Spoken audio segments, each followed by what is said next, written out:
Most days, this part of the Target parking lot on Albemarle Road is filled with the cars of shoppers.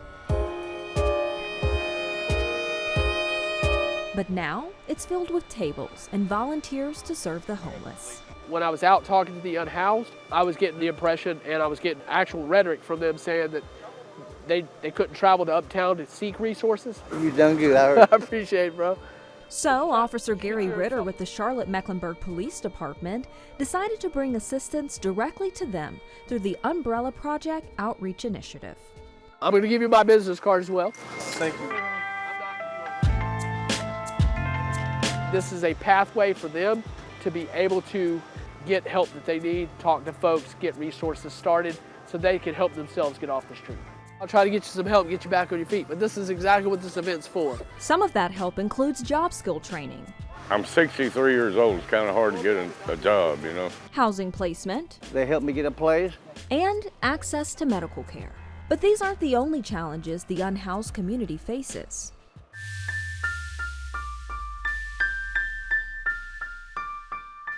People don't like you when you're homeless. I lost all my friends. People lose your number. They don't call you back. Nobody cares when you get homeless. You know, they treat you like a dog out here. For 7 years, Brian Donato has been struggling to get by, living out of his '94 Dodge Intrepid. It's my home. It's my safe haven. It's the only thing I got left. The backseat of his car, where you see the pile of clothes, is the place he never thought he'd have to sleep at night. But health issues caused him to lose everything. I've had 4 heart attacks in a row. I've had 5 stents. I couldn't work all day long. I couldn't work all week, and I needed help, and I couldn't get any. Brian isn't alone. According to the Charlotte-Mecklenburg Housing and Homelessness Dashboard, over 3,200 people in the area don't have a home. Did you want a sandwich? Which is something Jonathan Doolin is working to change. Yeah. I was walking actually in this parking lot, and I saw actually a whole encampment of homeless that were living in these very woods. And they actually came to me and they said they motioned me to come into the woods with them. You have your hands full here of blankets. And that's exactly where he took me, into the woods, as he carried a large box of blankets to give to the needy, braving the cold. They're valuable, they're people. And you know, it would be just a few more steps, I could be out here myself. And so I don't see myself as any different. I did want to just go around, and if anyone has anything that they would like to share, or prayer requests or anything. The same way he cares for the less fortunate in Charlotte by giving them necessities and praying for them is the same way he cared for people overseas as a missionary for nearly 20 years. I met the homeless living below in the manholes in Russia. And we would go out and I would find homeless, and sometimes we would bring them in when it was negative 30 or 40 degrees because you start missing fingers and legs or death. It's a journey that began when Jonathan visited Russia for the first time at 19 years old and saw the poverty.